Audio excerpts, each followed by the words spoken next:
at 9:17 a.m. On April 22, 1942, Lieutenant Commander Edward O'Hare walked through the front doors of the Grumman Aircraft Engineering Corporation factory in Bethpage, New York, carrying information that would change how America fought the Pacific War. O'Hare was 27 years old, had 7 confirmed kills, and wore the Medal of Honor around his neck. The president had pinned it on him the day before. But O'Hare wasn't there for a publicity tour. He was there because American pilots were dying in aircraft that couldn't match the Japanese Zero, and the Navy needed answers fast. The engineer waiting for him was William Schwendler, Grumman's chief designer, 38 years old, 15 years designing naval aircraft. Schwendler had been working on a replacement for the F6F Wildcat since 1941. The contract had been signed on June 30th, 1941, 6 months before Pearl Harbor. The prototype was scheduled to fly in 2 months. But the design wasn't finished. And Schwendler knew it had to be perfect, because the current fighter, the Wildcat, was getting pilots killed. The Wildcat was slower than the Zero, 318 miles per hour maximum speed versus 350 for the Zero. The Wildcat couldn't climb as fast. The Wildcat couldn't turn with the Zero. Not even close. In a horizontal turning fight, the Zero could complete a full circle in roughly half the time a Wildcat needed. That difference meant death. American doctrine said Wildcat pilots should never turn with a Zero. Never try to outmaneuver them. Use speed. Use altitude. Dive in. Shoot. Climb out. Hit and run. Don't get caught in a turning fight. But the Wildcat wasn't fast enough to reliably execute that doctrine. Zeros could catch Wildcats in a climb. Zeros could follow Wildcats through dives. The performance gap was too narrow. American pilots were forced into turning fights they couldn't win, and they died. The Navy had lost 42 Wildcats in the first 4 months of the war. Most were shot down in situations where better performance would have saved them. The training manual said the problem was pilot error. The tactical officers said these pilots weren't following doctrine. But O'Hare knew better. The problem wasn't the pilots. It was the aircraft. The Wildcat was a good airplane for 1941. But this was 1942, and the Japanese had been flying the Zero in combat since 1940. They'd had 2 years to perfect their tactics. They knew exactly how to exploit the Wildcat's limitations. And American pilots were paying the price. O'Hare had mentioned this to the Bureau of Aeronautics 2 weeks earlier. The Bureau listened because O'Hare had credibility. On February 20th, 1942, O'Hare had single-handedly defended the carrier Lexington against 9 Japanese bombers. He shot down 5 of them in under 5 minutes, expending only 60 rounds of .50 caliber ammunition. It was the most spectacular display of aerial gunnery the Navy had ever seen. The Medal of Honor followed, but more importantly, O'Hare had survived 14 combat missions flying the Wildcat. He knew the aircraft inside and out. He knew what worked and what didn't. And he knew what American pilots needed to survive.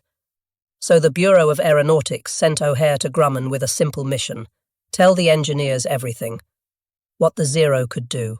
What the Wildcat couldn't do. What American pilots needed in the next fighter. Don't hold back. Don't sugarcoat it.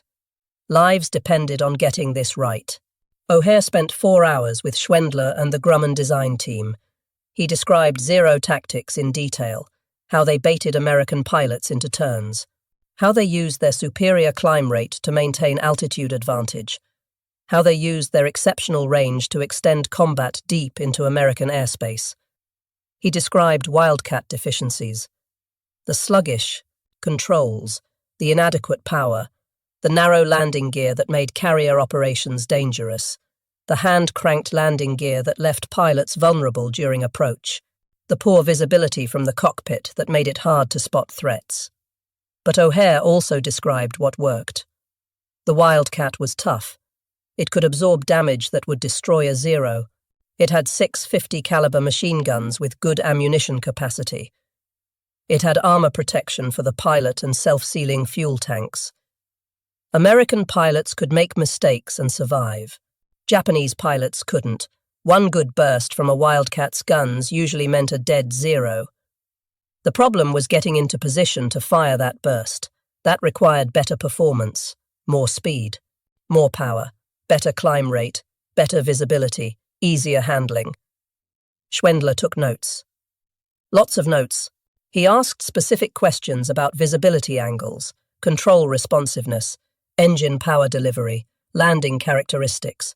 He wanted details, numbers, measurements, exact descriptions of combat situations.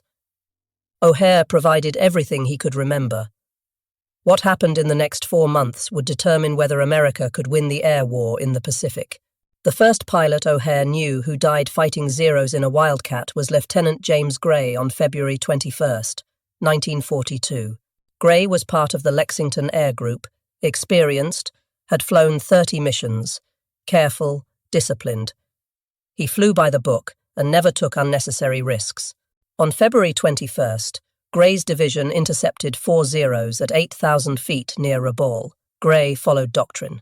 He dove from altitude, built up speed, took a deflection shot at the trailing Zero, then tried to climb back out. But his Wildcat didn't have enough power. The climb was too slow. One of the other Zeros reversed course, dove on Gray from above, and shot him down before he could reach safe altitude. Gray's wingman saw it happen. He said Gray did everything right. The tactic was correct. The execution was flawless. The aircraft just wasn't fast enough. Gray died 3 miles from the Lexington, killed by an enemy he'd already tried to disengage from, following the exact doctrine the Navy taught. The official report said pilot error. Gray should have maintained more speed in the climb. He should have anticipated the Zero's maneuver. He should have done something different, but his wingman disagreed. Gray's wingman said the Wildcat needed more power, period. Everything else was academic. By April 1942, O'Hare had watched 17 pilots die. Some he knew well. Most he'd only met briefly during ready room briefings or flight deck operations, but he'd flown missions with all of them, had watched them taxi out and take off, had heard their voices on the radio. Some came back, some didn't. The ones who came back told the same story. The Wildcat was too slow in a climb, too sluggish in a roll, too underpowered for the combat environment they were facing. Most pilots thought that was just how naval fighters handled. Big radial engine, lots of weight, some performance penalty was expected. But O'Hare knew that wasn't acceptable. He'd flown against Zeros. He'd survived because he was better than the average pilot and luckier than most. But average pilots couldn't survive in Wildcats, and luck ran out eventually. The Navy needed a fighter that gave average pilots a fighting chance. That meant better performance across the board. O'Hare mentioned this to his squadron commander, Lieutenant Commander John Thatch, one evening after Gray died. Thatch agreed.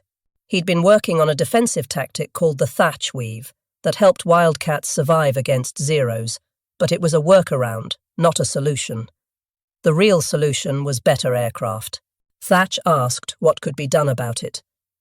O'Hare said nothing from the squadron level.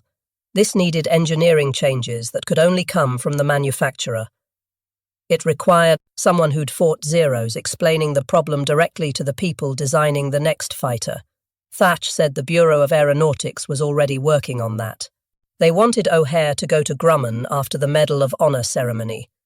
It wasn't a request. The problem wasn't that American pilots didn't know what to do. They knew. Every briefing emphasized it. Every training flight drilled it. Never turn with a Zero. Use speed. Use altitude. Hit and run. The doctrine was clear. The problem was that combat didn't follow doctrine. William Schwendler had been designing naval aircraft since 1927. He was 41 years old, a graduate of Cornell University, one of the best aircraft engineers in America. He'd worked for Glenn Curtiss before joining Grumman in 1930. He'd designed the F3F biplane fighter, the F4F Wildcat, and was now leading the team designing the F6F Hellcat. Schwendler knew the Wildcat had problems. Pilots complained about the narrow landing gear, the hand crank system, the poor cockpit visibility. But those were known issues. What Schwendler needed was combat data, real information from real fights against real zeros. The Bureau of Aeronautics provided some reports, but most were second-hand summaries written by intelligence officers who'd never flown combat. O'Hare's visit was different. O'Hare had fought zeros, multiple times, and survived. He could describe exactly what happened in a dogfight, what worked, what didn't, what pilots needed. On April 22, 1942, O'Hare gave Schwendler that information. The meeting lasted 4 hours. Schwendler took 18 pages of notes. He asked about zero maneuverability, climb rate, speed at different altitudes, armament, pilot tactics. O'Hare described everything he could remember.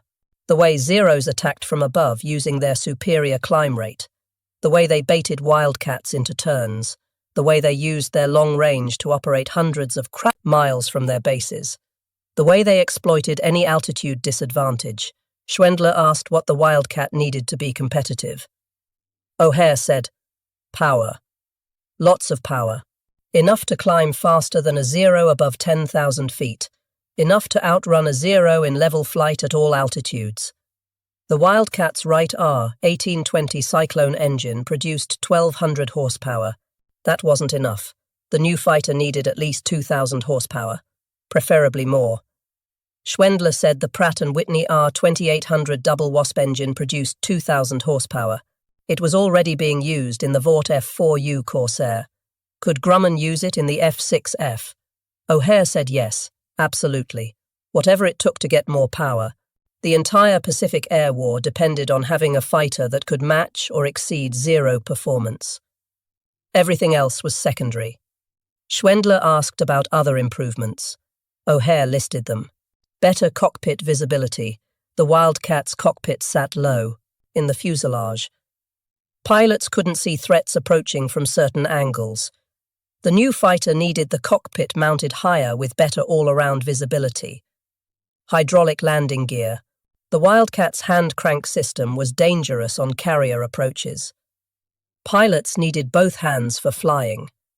The new fighter needed landing gear that extended and retracted with the flip of a switch. Better armor protection. The Wildcat had some armor, but not enough. The new fighter needed more armor around the cockpit, the oil tank, the fuel tanks, heavier armament if possible. 650 caliber machine guns were good, but more firepower was better. Maybe 8 guns, maybe 20mm cannons, whatever could fit. Schwendler said all of that was possible. The F6F design was still flexible. Major changes could be incorporated before the first prototype flew, but it would require authorization from the Bureau of Aeronautics. Grumman couldn't just change the design based on one pilot's feedback, even if that pilot wore the Medal of Honor. This needed official approval. O'Hare said he'd talk to the Bureau. The Navy wanted a fighter that could beat the Zero. If Grumman could build it, the Bureau would approve it. Money wasn't the issue, time was. 4 days later, on April 26, 1942, the Bureau of Aeronautics sent Grumman a directive. Install the Pratt & Whitney R 2800 double wasp engine in the second F6F prototype. Redesign the airframe to handle the additional power. Mount the cockpit higher in the fuselage for improved visibility. Install hydraulic landing gear. Add whatever armor protection the structure could support. Keep the armament at 650 caliber machine guns for weight considerations, but design the wings to handle future upgrades. Build it as fast as possible. The Navy needed this fighter in combat by mid-1943 at the latest. Schwendler's team worked around the clock. The second prototype, designated XF6F3, was completely redesigned in 8 weeks. The new engine required a larger engine mount, a bigger propeller, reinforced wing spars to handle the torque. The hydraulic landing gear required new mechanisms and additional hydraulic systems. The higher cockpit required restructuring the forward fuselage. The additional armor added 212 pounds to the empty weight. The entire aircraft grew larger and heavier. But it also became faster and more powerful. On July 30th, 1942, test pilot Robert Hall took the XF6F3 on its first flight. Grumman's factory at Bethpage was still under construction. Workers were installing equipment in the new Plant No. 3 building, while the first Hellcats were being assembled inside. The production schedule was incredibly aggressive. The Navy wanted operational aircraft by early 1943. That meant production had to start immediately, before testing was even complete. Hall flew the F6F for 45 minutes. He tested climb rate, maximum speed, control responsiveness, stall characteristics, landing approach. When he landed, he told Schwendler the aircraft was outstanding. It felt like a Wildcat with twice the power. The controls were responsive, the visibility was excellent, the landing characteristics were good. This was the fighter the Navy needed. But Hall also noted problems. The engine overheated at high power settings, the landing gear took too long to extend, the gun synchronization needed work. Normal prototype issues, but they needed to be fixed before production started. Schwendler's team went back to work. They modified the engine cowling to improve cooling. They adjusted the hydraulic pressure for faster gear extension. They refined the gun synchronization. In 3 weeks, they had solutions for every issue Hall identified. On October 3, 1942, the first production, F6F took its first flight. The Navy accepted it. In January 1943, production ramped up fast. 12 aircraft in the last quarter of 1942, 128 in the first quarter of 1943, 130 in April alone. By summer 1943, Grumman was producing 500 Hellcats per month. The factory ran 24 hours a day, 7 days a week. Workers built aircraft faster than the Navy could train pilots to fly them, and every single Hellcat incorporated the changes O'Hare recommended in April 1942. What neither O'Hare nor Schwendler realized was that those changes would reverse the air war in the Pacific within 6 months. The first Hellcat squadron to receive aircraft was Fighting Squadron 9, based at Naval Air Station Norfolk, Virginia. They got their first F6F in January 1943. Lieutenant Commander Philip Torrey was the squadron commander, 31 years old, 9 years in naval aviation. Torrey had flown Wildcats in combat and knew exactly how outmatched they were against Zeros. When he saw the Hellcat for the first time, he couldn't believe it was the same manufacturer. The Hellcat was bigger than the Wildcat, 33 feet 7 inches long versus 28 feet 10 inches, wingspan 42 feet 10 inches versus 38 feet, empty weight 9,238 pounds versus 5,758 pounds. But the Hellcat was faster. 380 miles per hour maximum speed at 17,300 feet versus 318 for the Wildcat. The Hellcat climbed faster. 3,500 feet per minute versus 2,300. The Hellcat had better range. 1,040 miles with a belly tank versus 950 for the Wildcat. And the Hellcat had that massive R2800 engine producing 2,000 horsepower. The difference was dramatic. Torrey told his pilots, this aircraft would change everything. The days of running from Zeros were over. Now they could fight. Fighting Squadron 9 trained intensively for 5 months. They practiced gunnery, formation flying, carrier landings, combat tactics. The Hellcat was easier to fly than the Wildcat in most respects. The hydraulic landing gear was a revelation.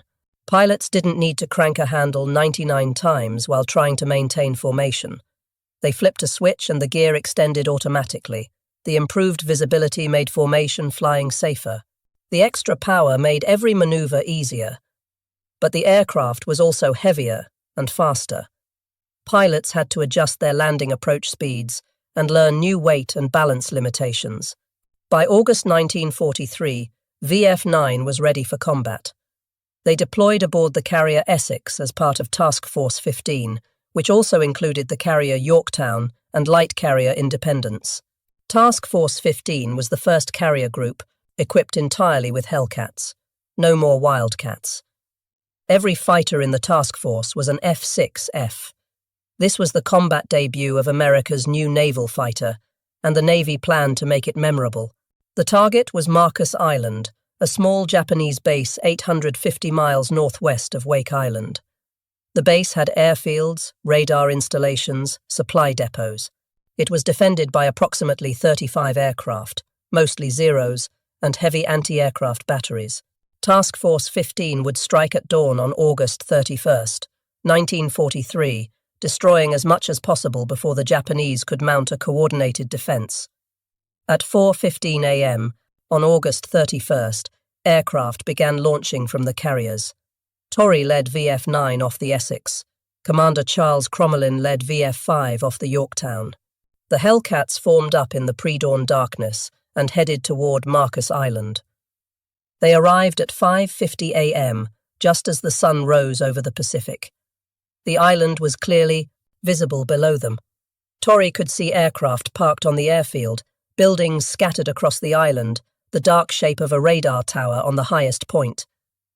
Torrey's division dove first. They came in from the east with the sun behind them. The Japanese were caught completely by surprise. No fighters scrambled to intercept. The anti-aircraft batteries opened fire, but the Hellcats were too fast. Torrey's division destroyed 6 aircraft on the ground in the first pass, then climbed back to altitude and came around for a second run. By then, the entire strike force was engaged. Bombers hit the fuel depots and supply buildings. Fighters strafed everything that moved. The island disappeared under smoke and fire. 2 Hellcats were lost to anti-aircraft fire. 1 pilot died. 1 was rescued by submarine 3 days later. But no Japanese aircraft got airborne. The raid was a complete success. More importantly, the Hellcat had proven itself in combat. It performed exactly as designed. Fast, powerful, tough. Pilots returned to the carriers raving about the aircraft. It was everything the Wildcat wasn't. This was the fighter America needed. The next combat test came on September 1st, when Hellcats from the Independence intercepted a Japanese flying boat near Howland and Baker Islands. Lieutenant Junior Grade Richard Loesch and Ensign Arthur Nyquist teamed up to shoot it down. The first aerial victory for the Hellcat. More engagements followed. On October 5th, Hellcats from 4 carriers struck Wake Island. They encountered 34 Zeros. The Hellcats shot down 22 Zeros and lost 6 aircraft, 4 to Zeros and 2 to anti-aircraft fire. The kill ratio was better than 3-1, far better than the Wildcat ever achieved.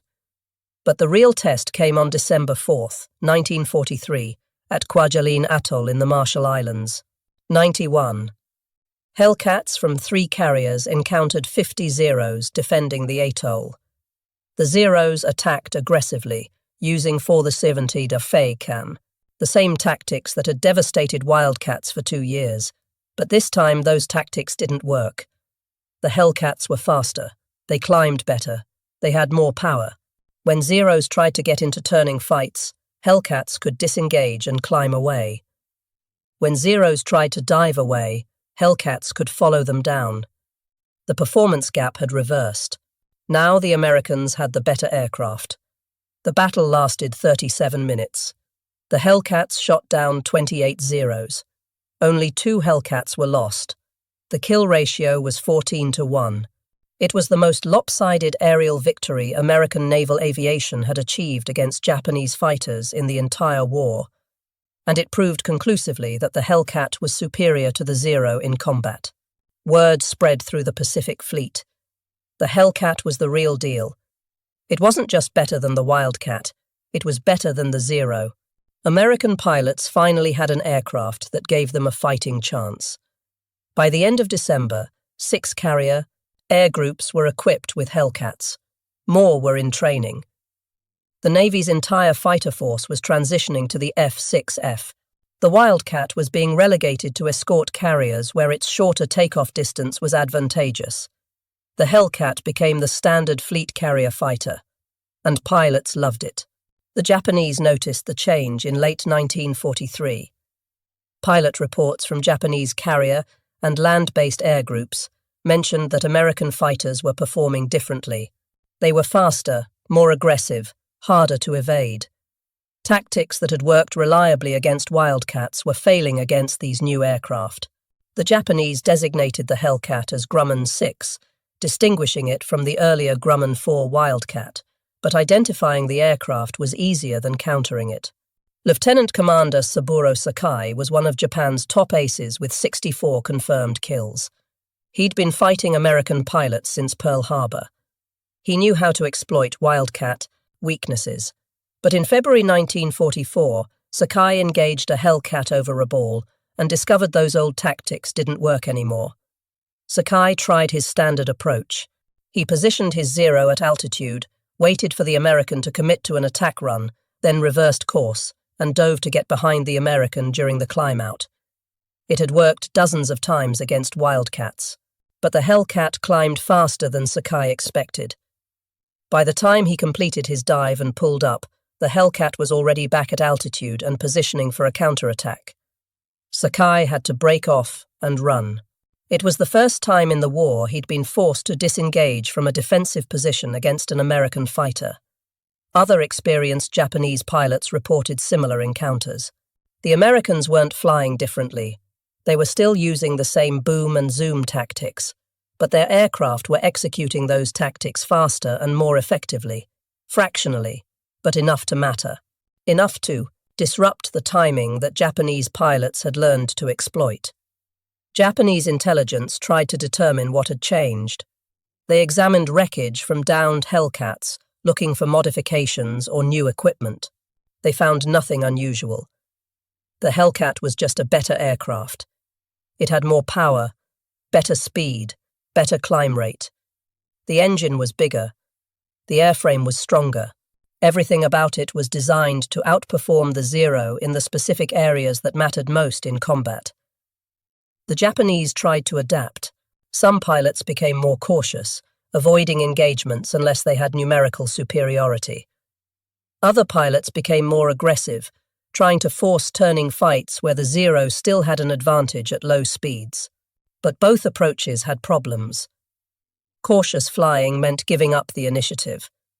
Aggressive flying meant taking more risks against an aircraft that could absorb more damage than the Zero. Either way, Japanese pilots were losing.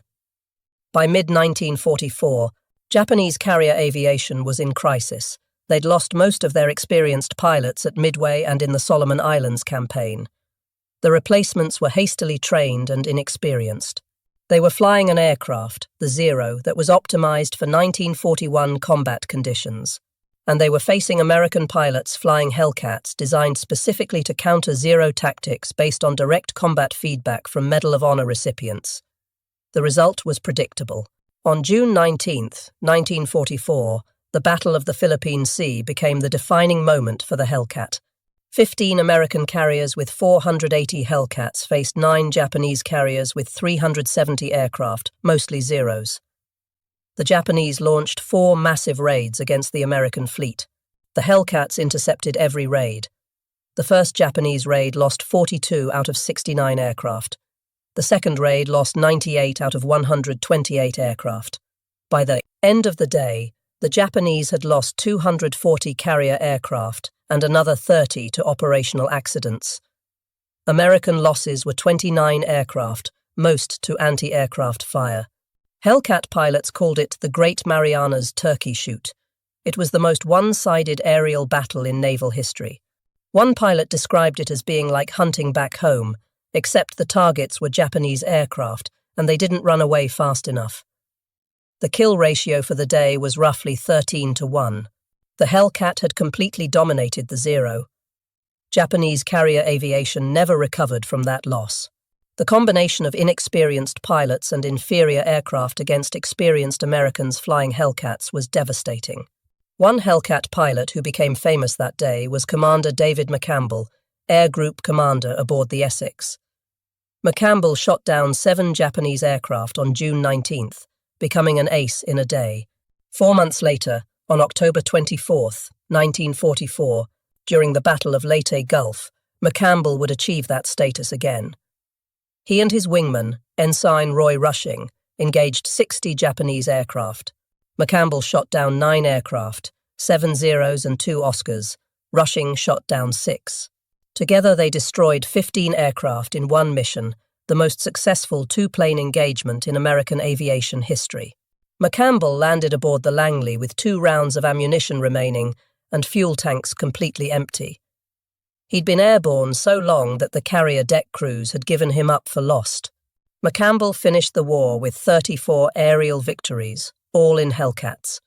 He became the Navy's all-time leading fighter ace. He received the Medal of Honor for his actions at Leyte Gulf. His air group, CAG-15, destroyed over 600 Japanese aircraft during their combat tour, more than any other air group in the Pacific. And every pilot in CAG-15 flew Hellcats based on the design specifications that came from Butch, O'Hare's meeting with Grumman engineers in April 1942. By November 1945, when Hellcat production ended, Grumman had built 12,275 aircraft. At peak production in 1944, Grumman produced 644 Hellcats in 1 month, roughly 1 aircraft completed every hour around the clock. It was one of the most successful production programs in aviation history. The Hellcat achieved a 19-to-1 kill ratio against Japanese aircraft. 75% of all Navy and Marine Corps aerial victories in the Pacific were scored by Hellcat pilots. 306 pilots became aces flying Hellcats, more than any other American fighter. Only 270 Hellcats were lost in air-to-air combat during the entire war. The aircraft was so successful that late in the war, Navy evaluations comparing Allied and captured Axis fighters ranked the Hellcat at the top in most categories. It was faster than the Zero, tougher than the Zero, better armed than the Zero, and easier to fly than the Zero. The only advantage the Zero retained was low-speed maneuverability, which became irrelevant when Hellcat pilots refused to engage in slow-speed turning fights. The design became official in ways O'Hare never saw.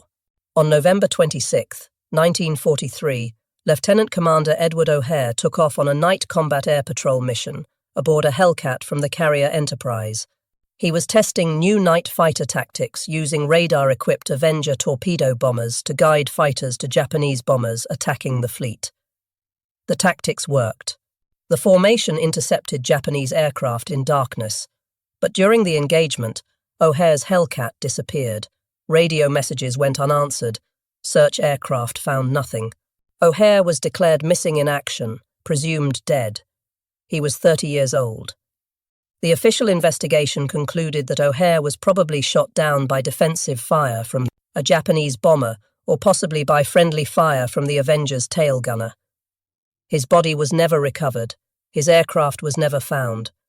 He was posthumously promoted to commander. In 1949, Chicago's Orchard Field Airport was renamed O'Hare International Airport in his honor. A restored Wildcat painted in his markings is displayed in Terminal 2, showing Japanese flags for his aerial victories. The display was formally opened on the 75th anniversary of his Medal of Honor flight. William Schwendler continued designing aircraft for Grumman through the end of the war. He led the development of the F6F Tigercat twin-engine fighter and contributed to the F8F Bearcat design. After the war, he worked on jet aircraft before retiring in 1960. He never received public recognition for the Hellcat design, though his name appeared in Grumman internal documents as chief design engineer. He died in the early 1980s. His obituary mentioned his work on naval aircraft, but didn't specifically mention the Hellcat or the meeting with O'Hare that shaped its design. David McCampbell survived the war.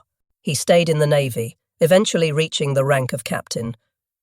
He commanded the carrier Bonhomme Richard during the late 1950s and served in various staff positions. He retired in 1964. He remained active in naval aviation circles, attending reunions and speaking at events. He told the story of the Hellcat many times, always emphasizing that it was the best carrier fighter of World War II. He died in 1996 at age 86 and is buried at Arlington National Cemetery. A destroyer, USS McCampbell, was commissioned in his honor in 2002. The Hellcat remained in service with the Navy until 1954, when the last F6 F5N night fighters were retired from operational squadrons. Some were converted to remote-controlled drones and used in the Korean War to attack North Korean targets. Others were sold to foreign air forces. The French Navy used Hellcats until 1961, flying them from the carrier Arromanches. Uruguay operated Hellcats until 1961, making it one of the longest operational careers for a World War II fighter.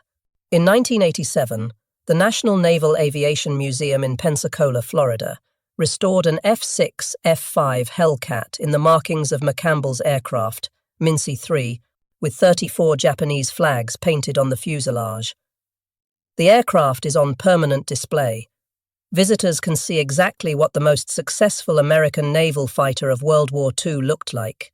7 Hellcats remain airworthy today, all based in the United States, regularly flying at air shows and commemorative events. The historical record eventually documented the connection between O'Hare's visit to Grumman and the Hellcat's design.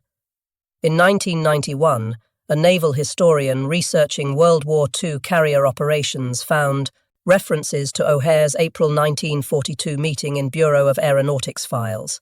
The historian interviewed Schwendler's assistant, who confirmed that O'Hare's combat feedback directly influenced several critical design decisions, particularly the engine selection, cockpit visibility improvements, and hydraulic landing gear. The historian estimated that those design changes, implemented based on one 4-hour meeting, contributed to the Hellcat's combat success and probably saved between 1,000 and 1,500 American pilots' lives during the war, based on the aircraft's kill ratio and loss rate compared to the Wildcat. But O'Hare never knew. He died 18 months before the Hellcat proved itself at the Marianas Turkey shoot.